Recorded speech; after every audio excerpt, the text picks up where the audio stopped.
Riverside.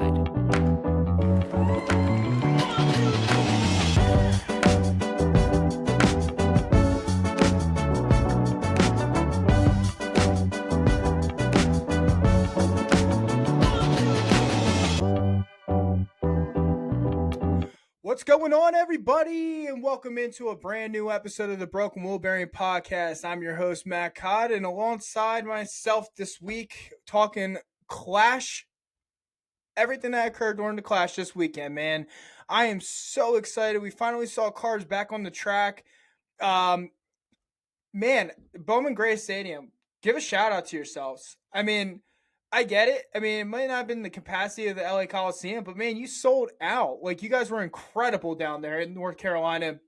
For someone that lives up in Pennsylvania, right outside Philadelphia, I got to say, man, congratulations to the fans down there. You guys showed out. Fox kept talking about all of you for doing such a tremendous job of selling that place out.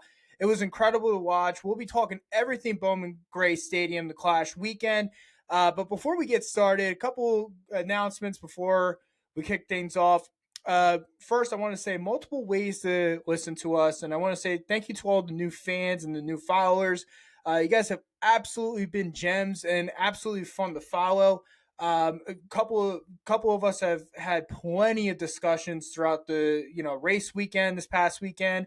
A lot of love and support for our podcast. A lot of love and support for yours. News articles, websites, podcasts, everything. I'm very fortunate with all the friends that I kind of made in this community right now. When I first started, I will have to say this. When I first started, I didn't think that people would listen to me. I really didn't. I was like, I'm a Northerner. I'm from right outside Philadelphia. They're going to be like, dude, this guy has no clue how to talk NASCAR with any of us. But it's such a great community, man. And I really do appreciate everyone's love and support. And obviously the massive support that we've gotten. A lot of credit to a lot of the people. Thank you so much to everybody, and it's been such a fun run. We're going into year 3 together, and again, continue supporting us. If you have friends that love watching NASCAR, feel like that this is a good podcast for them, come on in. We'd love to have you guys join us. Ways that you can follow us or listen to us. Tuesday night on YouTube, we do a live stream at the Broken Wheel Bearing Podcast, our station. Join us. We have a new thing coming up, and I'll be telling you that in a second. Also, if you did miss our live stream on Tuesday nights, our shows will be uploaded on multiple platforms on Wednesday afternoons. Those platforms, Amazon Music, iHeartRadio, and Spotify. Spotify, of course, is our OG.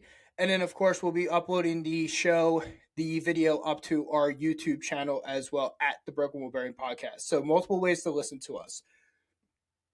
If you love what you're hearing or you find this enjoyable, again, I appreciate everyone that does find this enjoyable here at the Broken Wheel Bearing Podcast. We really do it for you, and we just love talking NASCAR with all of y'all.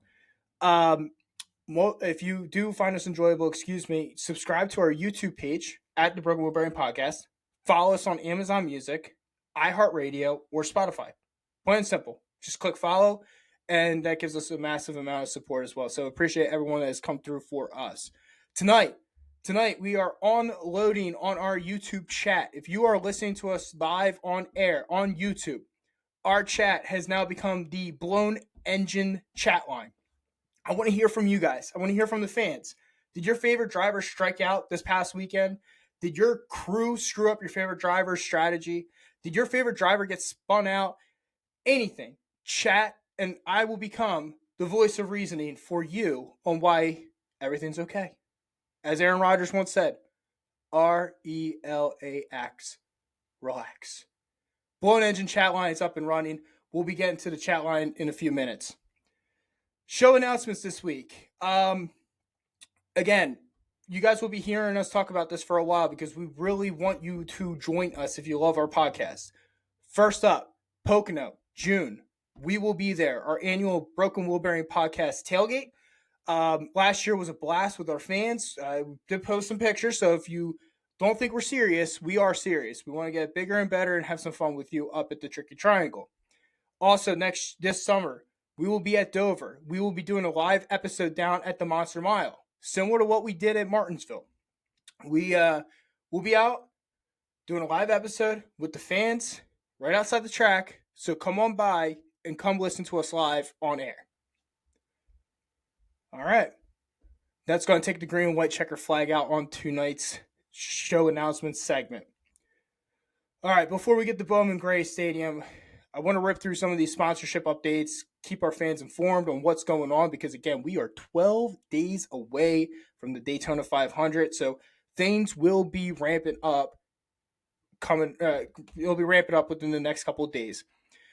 Sponsorship updates courtesy of jski.com. Again, if you have not followed them, I don't know why you haven't, because they're incredible with breaking news sources and all that. Follow them on Facebook, X, or by web at jski.com. So sponsorship update number 1. Fox plans subscription streaming service, including live sports.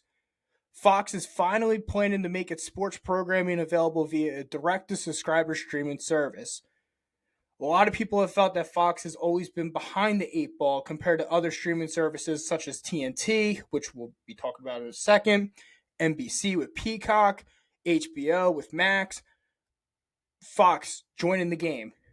Update number 1. Update number 2, Comcast. We saw this today. Comcast renews partnership with NASCAR. Xfinity Fastest Lap revamped. Really excited about this part. Comcast announced today the renewal of its decade-long partnership with NASCAR, continuing its role as both a premier partner of the NASCAR Cup Series and titled sponsor of the Xfinity Series. The Comcast and NASCAR relationship began in 2014, and the collaboration between the two companies has significantly contributed to the sport's growth and fan engagement. The premier partnership has been renewed for multiple years, with the Xfinity Series titled sponsorship being extended for 1 year. So after 2025, it will not be the Xfinity Series unless the deal comes through.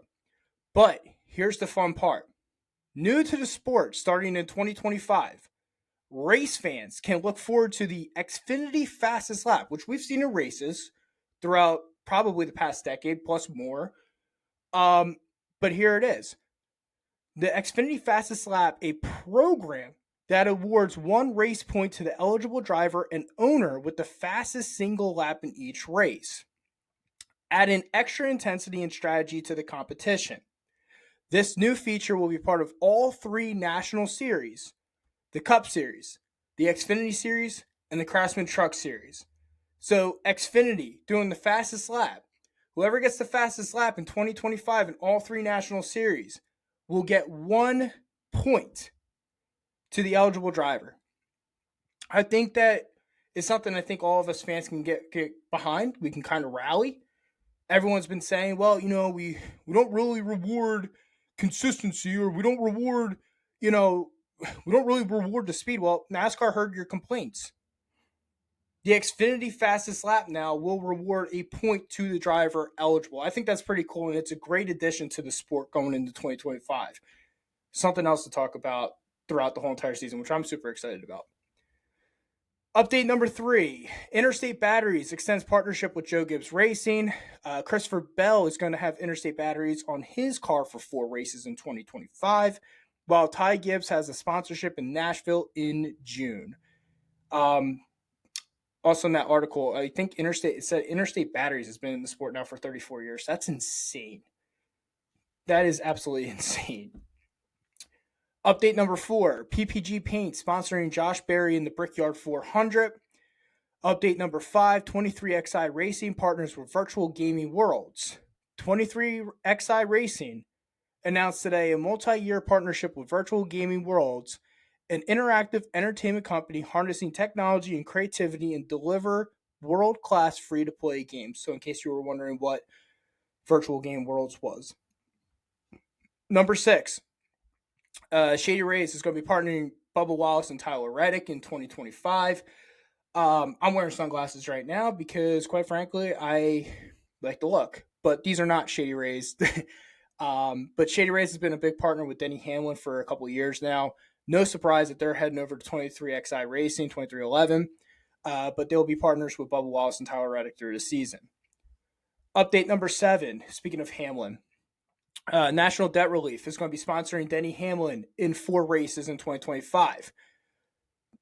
Those 4 races are going to be the Daytona 500, the Circuits of the America, the Coke 600, and the Talladega Fall Race. So Denny kind of recouping some of the sponsorships that he has lost with with FedEx, bringing in National Debt Relief, bringing in King's Hawaiian.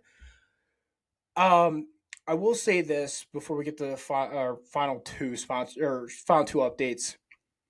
I saw the Hamlin hauler in a picture this past weekend from Bowman's Gray.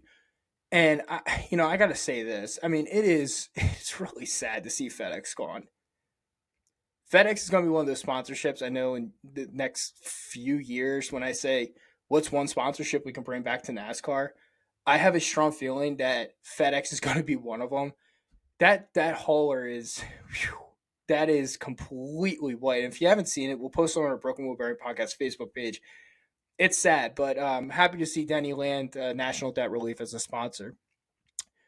Final sponsorship update before we get into the final headliner. Update number 8, Bank OZK sponsoring Kyle Busch in multi-year, multi-race deal. So I don't know if I pronounced that right. If someone knows the company well enough, feel free to let me know if that was pronounced right. Final headliner from jski.com this week. This one's really interesting, and I really like this. TNT Sports and HBO Max to launch inclusive NASCAR drive cam and audio experience in 2025. TNT Sports today announced the launch of a brand new NASCAR drive cam experience exclusive to Max. This will offer motorsports fans the ultimate all-access pass to every driver for every lap, for every race throughout the 2025 NASCAR Cup Series schedule. Launching with the Coke-Out Clash at Bowman Gray this past Sunday, NASCAR Driver Cam on Max will offer users the most comprehensive access inside each driver's car, up to 40 drivers each race, including a layered audio mix of scanner team radios and car noise, all synced up with a 1080p driver cam feed on supported devices. At launch, fans will be able to choose between individual driver cams or 2 preset multi-view stream options featuring 4 drivers each, chosen based on the most compelling matchups and storylines each week. Bleacher Report Racing's X and Instagram platforms will also run a weekly poll to enable fans to vote on which 4 drivers will be featured on a special fan-selected multi-view stream on Max. Final point from this, each individual driver stream will have integrated live stats, which we love on this podcast, stage, lap number, position, and race status, along with data including speed, RPM, gear, and more. Users will be able to pause, rewind, and fast forward live video as well, and a replay of each individual driver stream will be available following each race. So, TNT Sports and Max, again, they're going to be launching an exclusive NASCAR driver cam and audio experience starting in 2025. I have to say, I really do believe that NASCAR heard a lot of fans complaining about availability and access. I think they've watched a lot of sports in this country that has kind of fallen apart because they have not integrated that into their sport, aka the NBA. I love this. I absolutely love this. As a race fan, as a guy who loves stats and data and analysts, I want to hear what these guys are talking about. I love the booth. I love what the guys say in the booth, but I want to hear the chatter between the crew chief and driver combination going on in that race. I want to hear what they are seeing, what they're feeling, as simple as fuel mileage. I think that this is incredible as a NASCAR fan. And I know a lot of fans exiting 2024, going into 2025, they were really skeptical, they were really nervous, and they were really upset with, well, it's not on cable television every single week. Now I gotta download all these subscriptions. NASCAR saw what the NFL did with Amazon Prime. And I know that this is TNT Sports and Max, but the NASCAR saw what the NFL did with Amazon Prime. And if you have watched Thursday Night Football, not the main broadcast, but the other broadcast, the way that the game is portrayed and seen from the viewer standpoint, you feel like you are in the game watching the legit matchups and the mismatches one-on-one. NASCAR definitely probably saw that and said, how do we integrate this? We have Amazon coming on in 2025.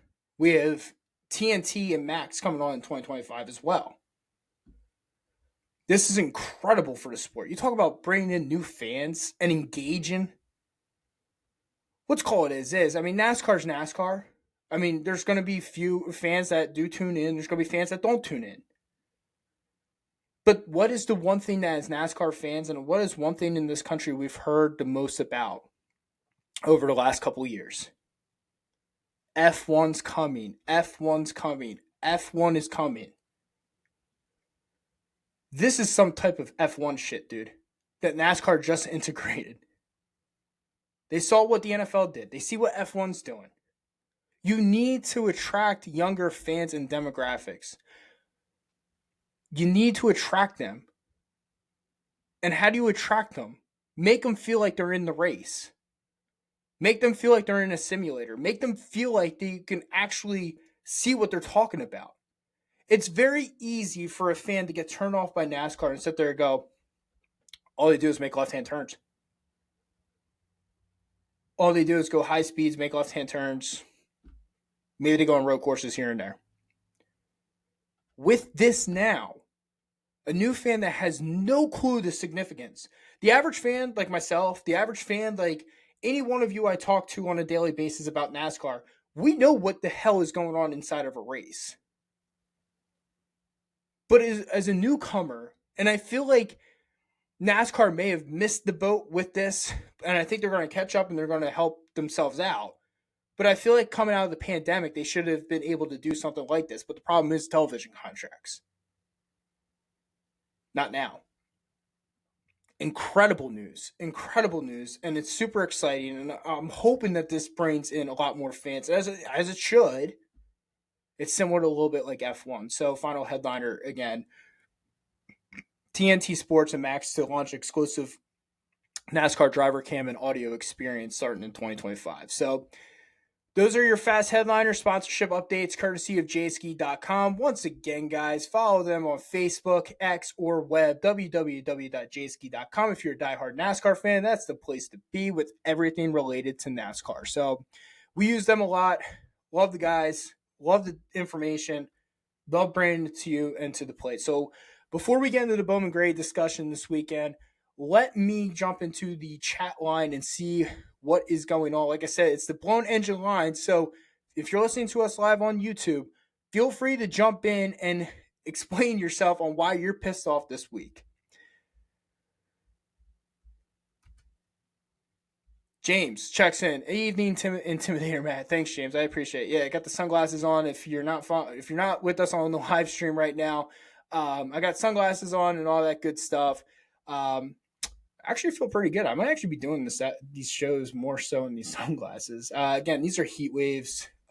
If you're looking for a good pair of sunglasses, a pretty good price, best bang for your buck, I recommend Heat Waves. So, James, thanks for checking in and appreciate you being on live with us on YouTube.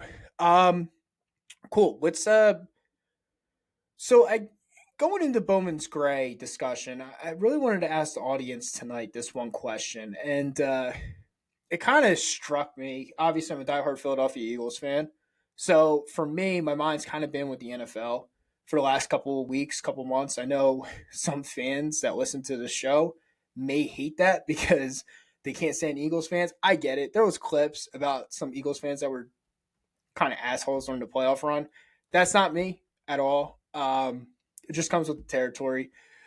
But every fan base is just like that. And I kind of relate it to NASCAR fans, right? Like, there's some NASCAR fans that get reckless and they get really aggressive against other fan base or drivers' fan bases.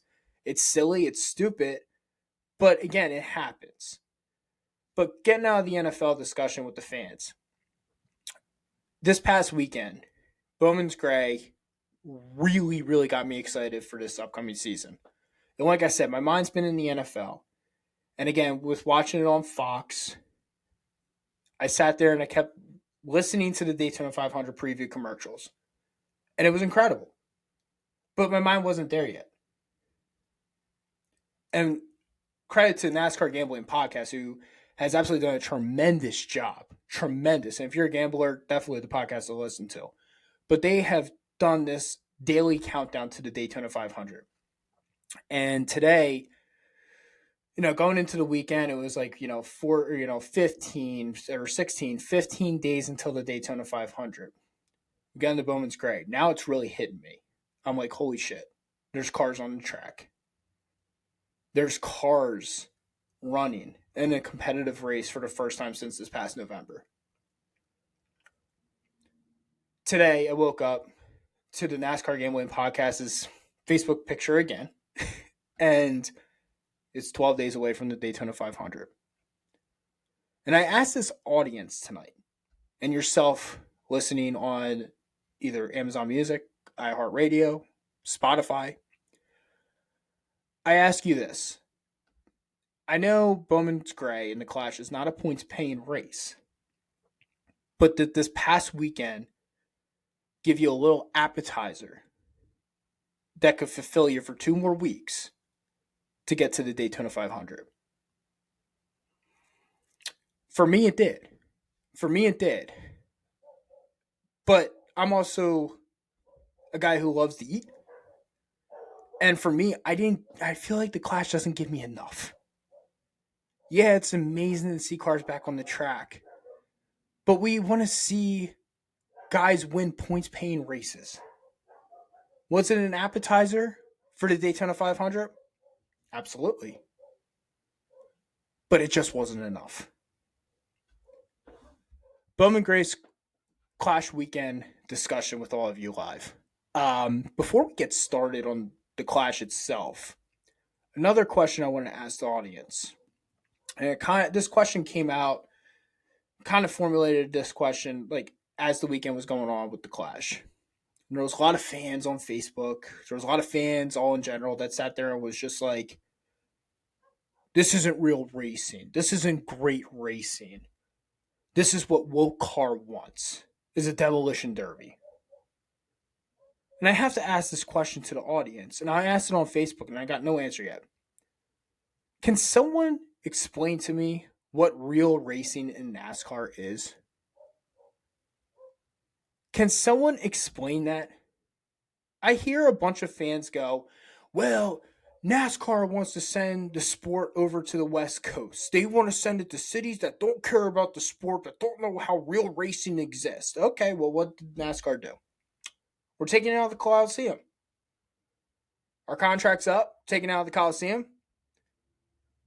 And we're going to take it to the heritage and a grassroots track of NASCAR, Bowman Gray Stadium. Taking the Clash there. I was opposed to the Clash of being at Bowman's Gray. And that's just because I didn't think North Carolina in February was a good idea just because of the weather. I was a fan of the Coliseum. I thought the Coliseum was clever. I thought it was kind of a destination place. A little warmer weather. Yeah, it was a man-made track. But very clever idea.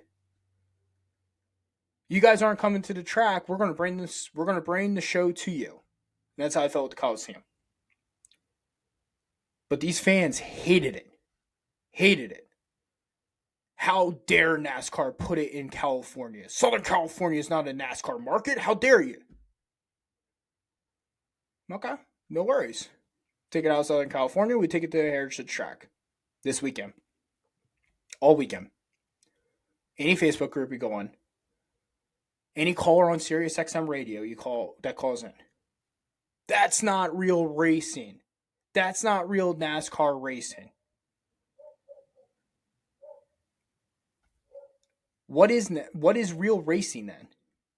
What is real racing?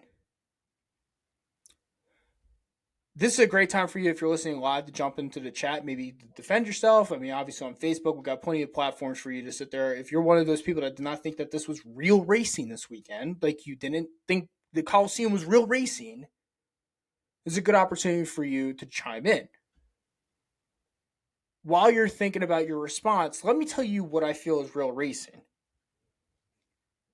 Real racing, for me, is having drivers run quality laps. Very important. Also, it is making the adjustments that are needed to go win the damn race.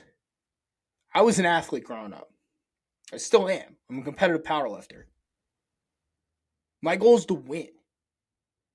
These drivers' goal is to win a damn race. So I need the drivers and the crew chiefs to make the adjustments throughout the race to ensure they can contend for a win at the end of the race. And my final point on what real racing in NASCAR is. Again, this is not F1. This is not F1. This isn't follow the leader. This is NASCAR. I want my drivers to bump and move someone out of the way. I do. Not intentionally wreck them, but bump and move. What attracts me to NASCAR the most is the aggressive personality that this sport gives compared to other forms of auto racing. If you watch F1, Max Verstappen, one of the best drivers in the world. I know I joke about it. I know I joke around with people about it. Shout out to my boy Dave. He's a big F1 guy. But this isn't F1 though. You turn on F1, you see Verstappen basically take off, and it's like, all right, he's got the best car, he's got the best equipment, he's the best driver in the circuit. It's a lock. I want this sport to beat and bang. That's what makes me so attracted to it. It makes me want to watch more of it. Again, I don't want anyone hurt. I don't want anyone intentionally wrecked, but wrecks happen. I fell in love with this damn sport because I watched Dale Sr. rattle Terry Labonte's cage. I was 8 years old when that happened. I was an 8-year-old boy. Fast cars, loud engines. I grew up with a bunch of mechanics. I'm mechanically declined. I can't. I mean, the best I could do is turn a wrench and lift things out of a car. I don't know what the hell some of this stuff does, but I love the engines. I love the roar. That interview at the end of the race, I wanted to just rattle his cage. Well, to some of these fans, we saw that in the last couple years, but it wasn't real racing to them, guys. Real racing. The other thing that made me fall in love with this sport is, again, I was young. I would watch Tim Richmond highlights with my grandfather. He hated Tim Richmond. He liked Dale Earnhardt, but I loved Tim Richmond to death. I would watch him and Earnhardt beating and banging each other to win the damn race. Again, it's about winning. Most importantly, as an analytics guy, as we move forward into, a new era of NASCAR, as an analytics guy, I did fall in love with this sport due to the speed, the roar of the engine, and the adjustments drivers and pit crews can make to ensure they can win a race. That part's a lot of fun. Those guys are so athletic on pit road, dude. I don't think and I've had friends that don't even know anything about NASCAR. They'll watch the pit road. They'll watch the pit crews go out there and they're like, holy shit, these guys are so talented and so athletic. They're so good. Yeah, these are former college athletes, man. It's competitive. I'm sorry, and I don't mean to rip anybody. And if and you feel offended by me talking about it, good. I want you because this is what this is who it's meant for. I can't stand the fans that go online and complain each and every freaking week about how NASCAR is not real racing anymore. Okay, there's shades of the old series in this series. There's shades of it. There's some drivers that act like it. But then again, that's not good enough for you. But then you'll sit there and tell me that Dale was trying to rattle his cage, but then sit there and blame Austin Dillon for intentionally wrecking.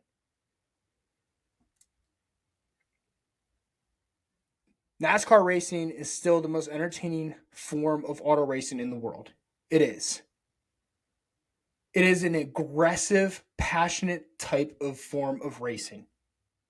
And I get it. Some of these drivers get reckless, but some of these drivers, man, literally have a small window of opportunity. And as a prospect guy myself, who does the research on prospects, some of these drivers, when they get to the cup, that's it. They have one shot.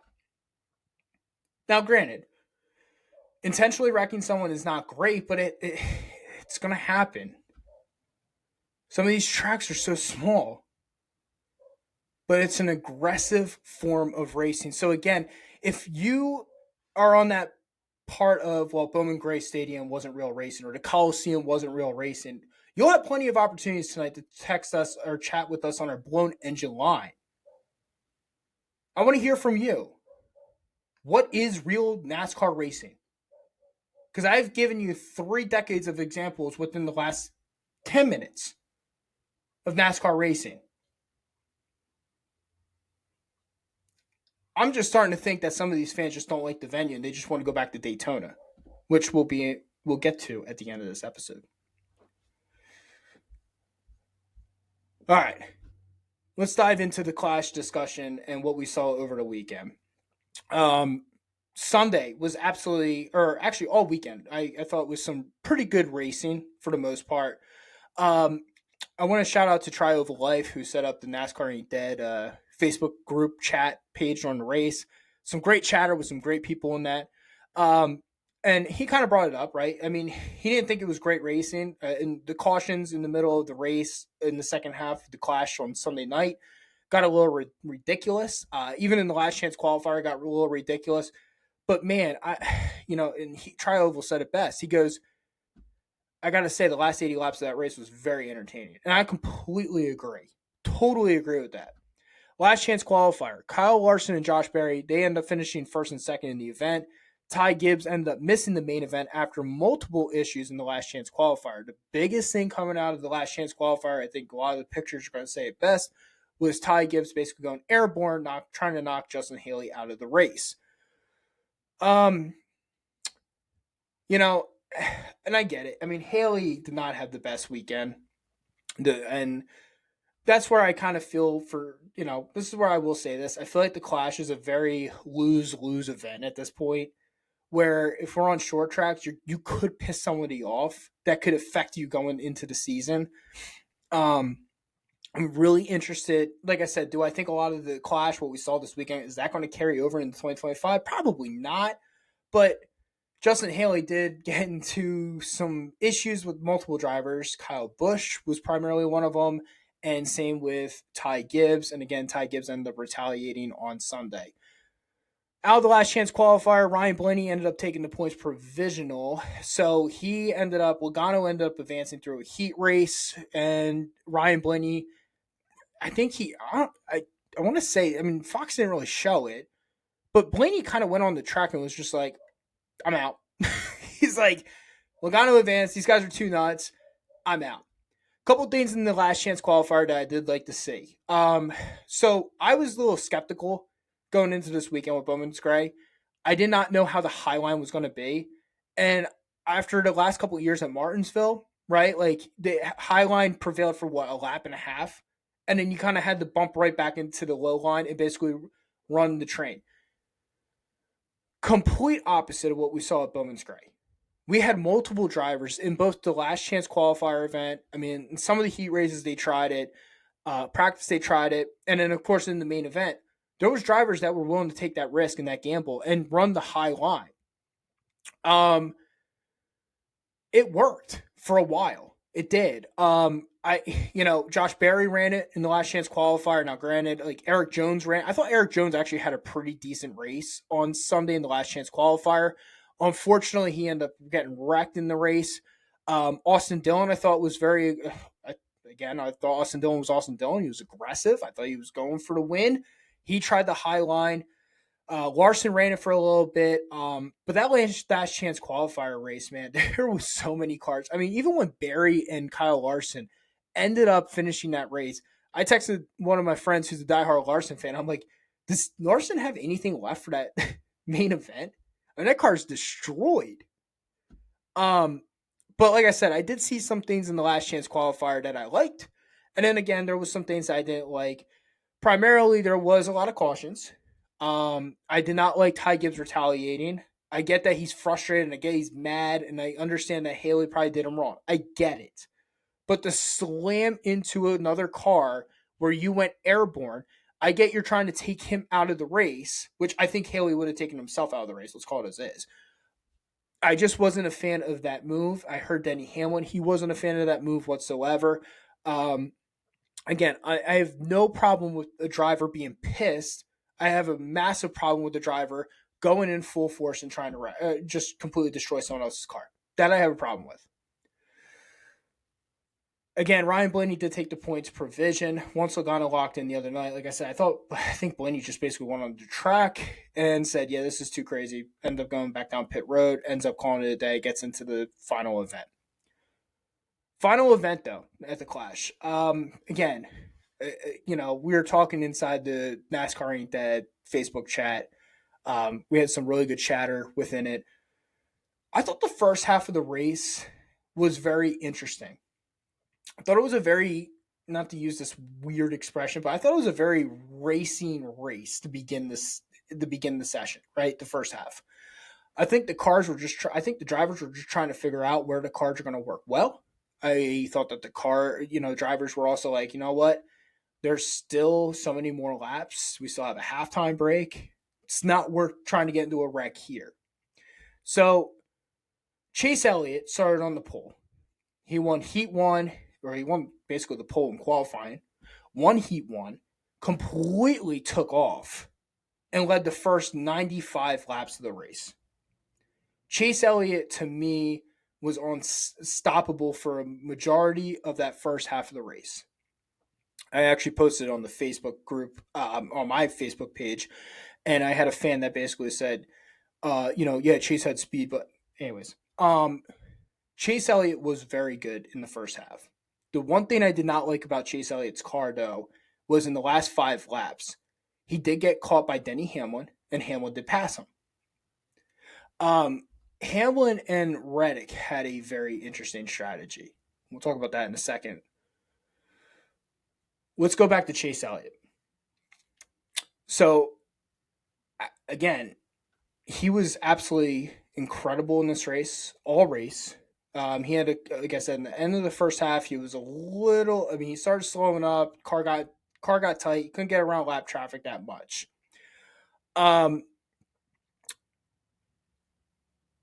He did have a ton of speed all weekend, though. He had a ton of speed. And the other thing that I really thought was interesting is that he ran that diamond line. And then when cars got closer to him, he just basically hugged the bottom of the lane. But it's what he did in the second half, right? So Hamlin ended up catching him. Hamlin passes him with 4 or 5 laps to go. I forgot. I think it was 4 to 5.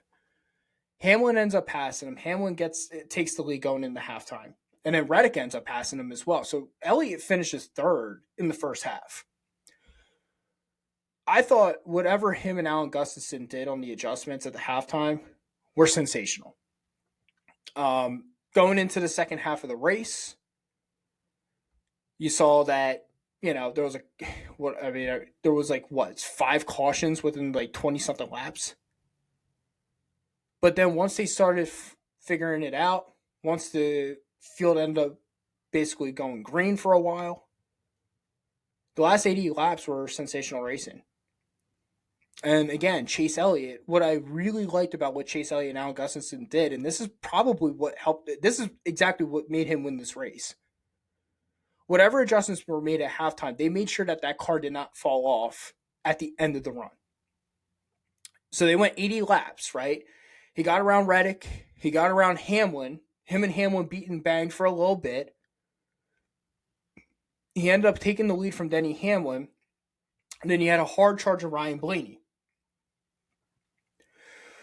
But the one thing that Chase Elliott did, again, he got through lap traffic very cleanly in the second half, unlike the first half, right? He had issues getting around Kyle Busch in the first half of that race. In the second half, he ended up bumping drivers out of the way and made some clean passes. Now, granted, within the last 10 laps, you saw some Chevrolets kind of move over out of his way, like Larson and Byron and Bowman and Busch and Suarez. They gave Blaney a little bit of fits, but at the same time, I thought that Chase Elliott did something. Chase Elliott kept the car low. And even when Blaney came in on runs, he was prepared to absorb the bump and shoot forward. On Facebook, as I said, I thought he was running the diamond line in practice a little bit. He was running the diamond line in qualifying. He was running the diamond line in Heat Race 1. I pointed out that the diamond line may end up working in this race. Trioval Life, he ended up commenting on the post, and he said the Elliott line or the diamond line's good, But if the nose gets underneath him, he's going to spin. And the one thing I thought that Chase Elliott did very well late in this race, not just the adjustments at halftime to make sure that that car doesn't fall off, he did not run the diamond line as much as we thought. And he hugged the bottom of the lane. He hugged it. And like I said, the best thing he could have done was he was able to absorb Blaney and continue pushing forward instead of absorbing it and getting out of sync. Chase Elliott ended up leading 171 laps, which was a race high. The one thing I will say, though, and yes, is it sensational that Chase Elliott led 171 laps in the Clash? Sure, absolutely. No disregard about it. But Fox is sitting there going, oh, this is a Clash all-time high. This is a Clash. Well, listen, Mike, Kevin, Clint, they started racing 200 laps only 4 years ago. Yeah, they were running 75 laps at Daytona. Of course, 171 laps led is going to be sensational because they've only done it for 4 races. But again, going back to Chase Elliott, leading 171 laps, he was a very dominant car. Like I said, qualifying was sensational. Heat race number 1, he ended up winning, and he started on the pole. And again, for all the fans that are like, well, he was in the front the majority of the race. Yes, that's correct, he was, but he did fall back to 3rd. And he had to climb through the field. He had to climb through the field, again, through Reddick and Hamlin, who both of them had a different strategy and a very interesting strategy. And the final point about Chase Elliott and why this win was a little bit impressive is he held off Ryan Blaney, a hard-charging Ryan Blaney. Got to give credit to where credit's due. Chase Elliott was absolutely incredible in this race on Sunday night. Another driver that was absolutely incredible in this race.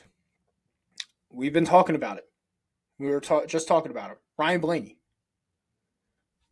Ryan Blaney, to me, I thought was the driver of the night. Okay. I wasn't really impressed at all with Ryan Blaney this weekend. I get it. His Heat 1 race, he ended up spinning out, but he finished 10th. He qualified in the qualifying event. He was ranked 9th. And he had to run through the last chance qualifier. But I think the decision that Ryan Blaney made in the last chance qualifier, basically going out on the track and then going behind pit road, was the best thing that he could have done. He saved his car from getting beaten up. For me, Ryan Blaney was bat fast, and he flew through the field. So for a lot of these people that are like, well, this next-gen car has a bat, it can't really pass. Like, we didn't see this at the Coliseum.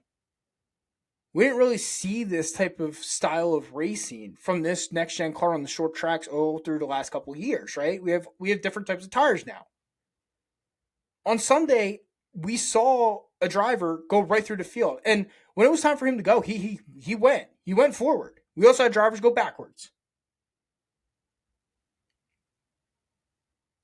But I got to ask this question. Are we surprised that Ryan Blaney was good at Bowman Gray?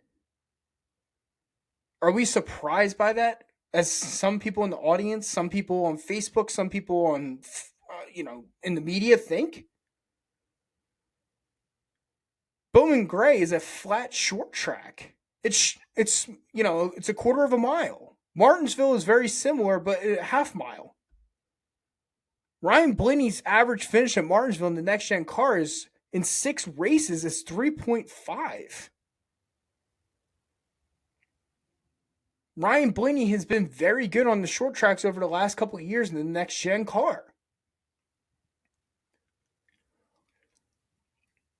As I said before, it helps when your driver basically goes, yeah, I'm not going out there. Yeah, I'm going to run a couple laps. I'm going to see what the field looks like. And if it goes crazy, I'm just going to pull back. We have the points provision. I don't want to go into the next round basically with a beaten up car like Kyle Larson and Josh Berry did.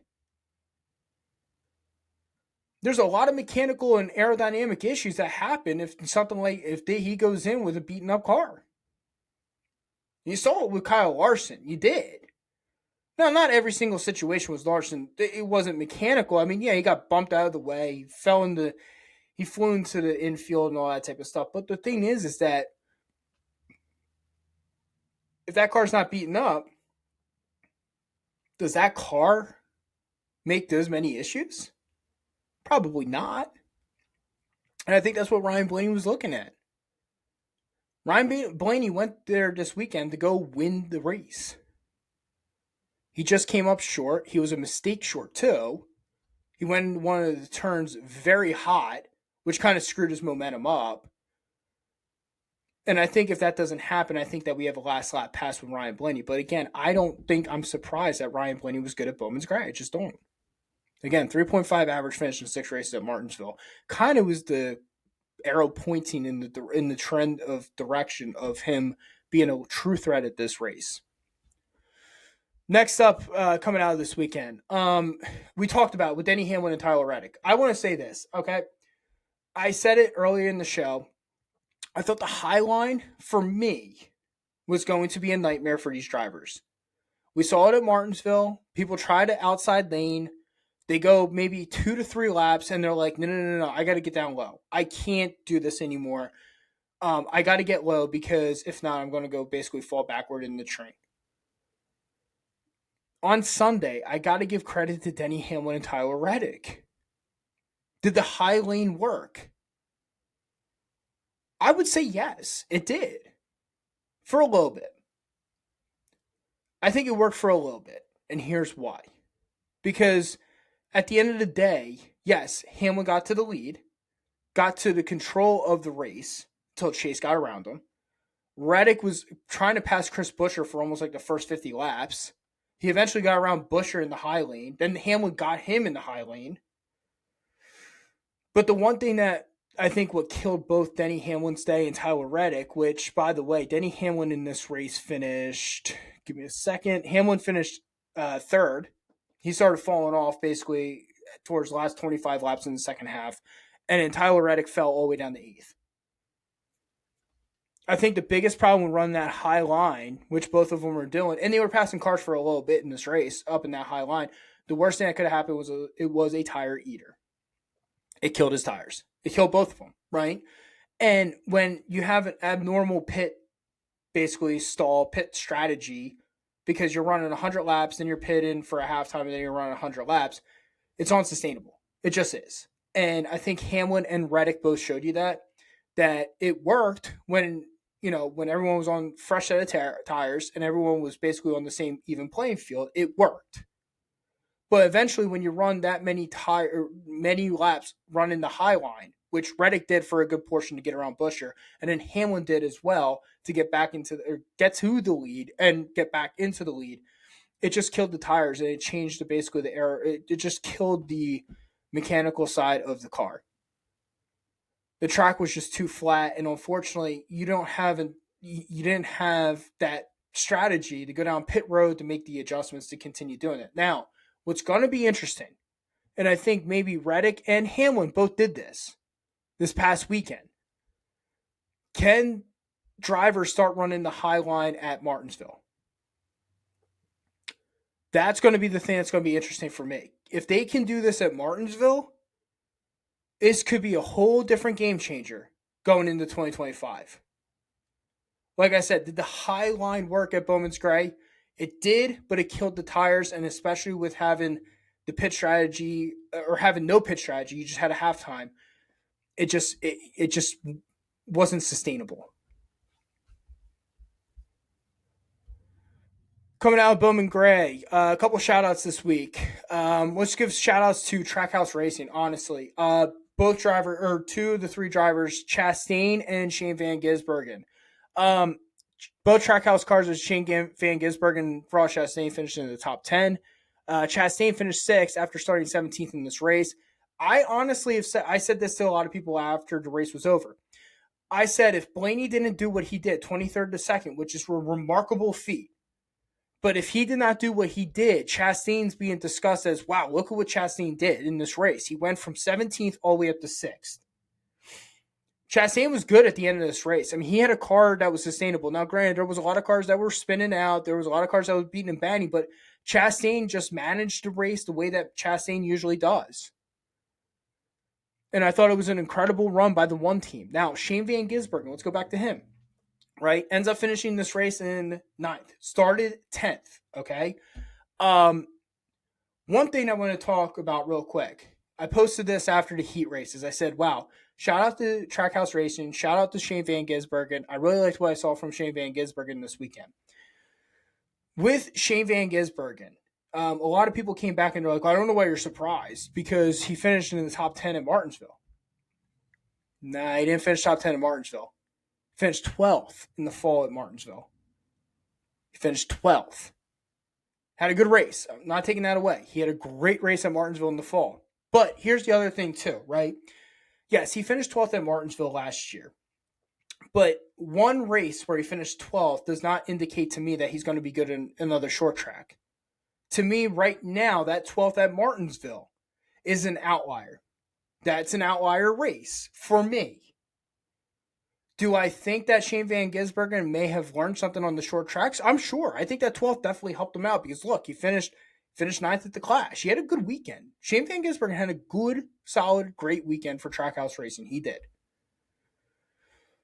But for me, like I said, I can't say, well, he had a 12th at Martinsville and then he had, this finish of 10. Like, okay, that's great. That's two races. Now, if I get more data and he gets more put in the top 10, if at the end of the season, if SVG at the end of the season ends up finishing every short track or, 5 out of the 6 races on short tracks, he finishes all in the top 10 except for one, yeah, then he has definitely learned a lot.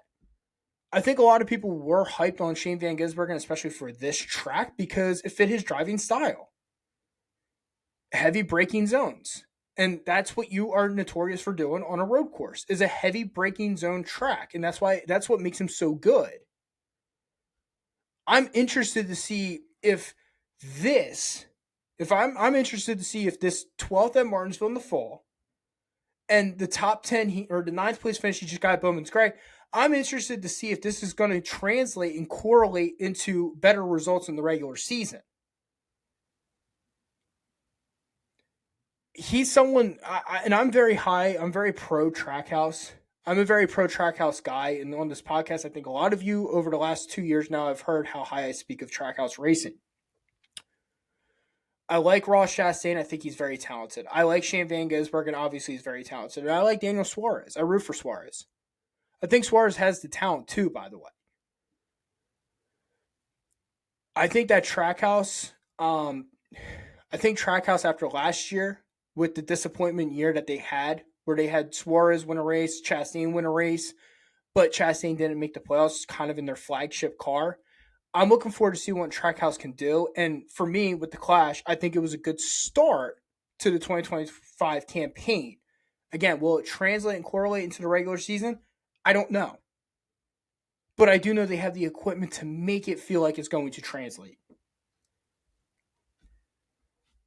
Final question, Mike, going out to the audience. I heard this from SiriusXM Radio. I'm going to kind of, piggyback off of it. Pete Pistone kind of brought up a good point.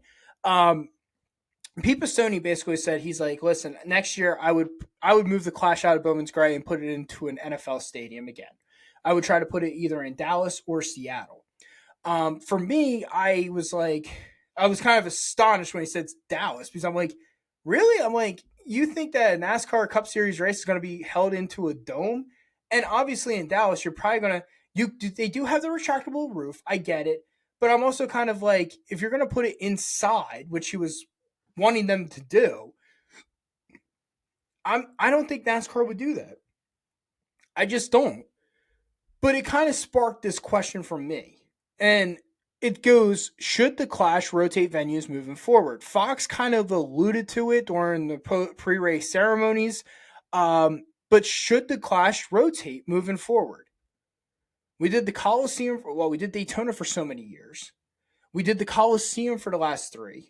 We did Bowman's Gray this past weekend. We did it this year. I mean, I'm all on board with the Clash rotating. I am. And if you've listened to me for a while, I know the street course is probably not going to be renewed in Chicago. For the last couple of years, I've been saying I'd be all on board with a 4th of July street course race rotating with within multiple cities within this country. I think it would be remarkable and it would be awesome. to have a 5 to 7 year rotation between 5 to 7 different cities. And on the 4th of July weekend, that's where we race, is on that city street course. It relieves the pressure of each city forking out money each year for it, and it sets you up for the next couple of years, right? I feel the same way about the Clash. I do. And I know I'm going to get people that are going to argue with me and be like, well, Matt, your podcast is stupid because you don't want it back in Daytona. Well, I'm going to tell you right now, I'm sorry, guys. They are not putting the Clash back at Daytona ever again. They're not. They're not. And people are going to argue with me about it. They're not going to. And here is why. Number one, they're not going to keep teams down in Daytona for 2 weeks. And where do I come up with this 2-week process? Well, they usually ran the Clash the weekend before the Daytona 500, right? They did that whole weekend with the Clash and the qualifying, and then they went to Daytona. Well, here's a plot twist for you guys. The Super Bowl is in between the Clash and the Daytona 500. NASCAR would be absolutely stupid and reckless if they tried to compete with the NFL. And I know I'm going to have fans go, well, you know what, Matt? We don't watch football in this house. Well, that sucks because about 59 million people are going to tune into the Super Bowl this Sunday. You're like one of them, okay? NASCAR can't afford, and these teams can't afford to keep these teams down in Daytona for almost half a month. They can't. Listen, I get it. But I saw Seriously Fast Motorsports, they posted it out there as well, and credit to them. They said, if you wanted the Clash back at Daytona so bad, why didn't you show up?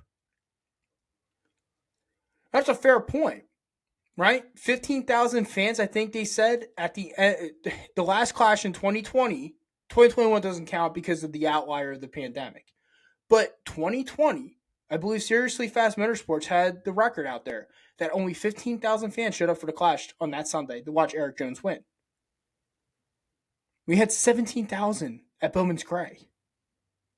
No, I'm not saying 17. I'm not saying 17,000 is more of a sellout than 15 because the venue's smaller at Bowman's Gray than Daytona. But the demand wasn't there for Daytona anymore. It just wasn't.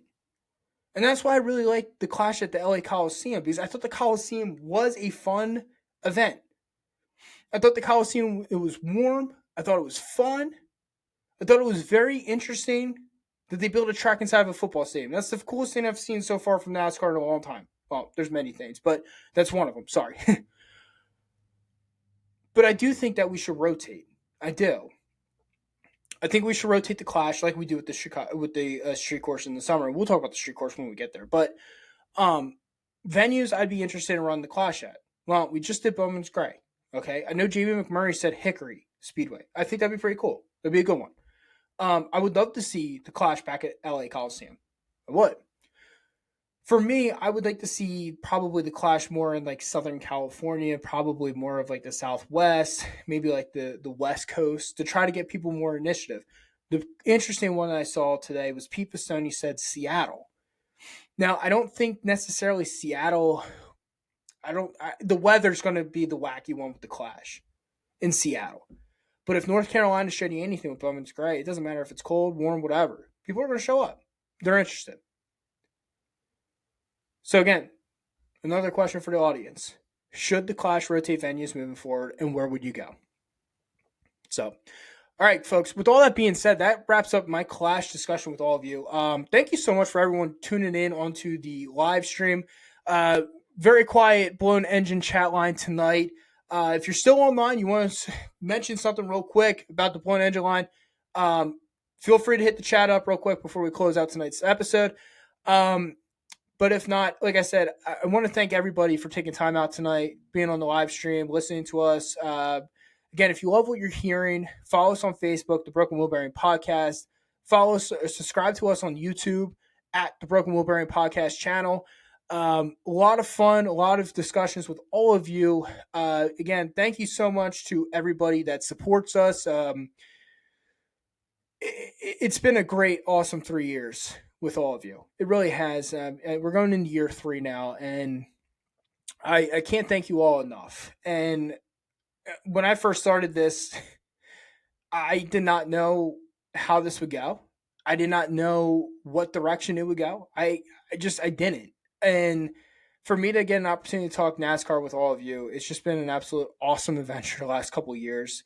Some nights, definitely, I'm like, damn, like I wish we had more, all that type of stuff. But again, thank you so much to all of you for listening. Again, follow us on Facebook at the Broken Wheel Bearing Podcast, YouTube channel at the Broken Wheel Bearing Podcast. Subscribe to us. Follow us if you love what you're hearing on iHeartRadio, Spotify, Amazon Music. Next week, we're going to be doing power rankings going into 2025. So stay tuned for that. That's going to be a lot of fun.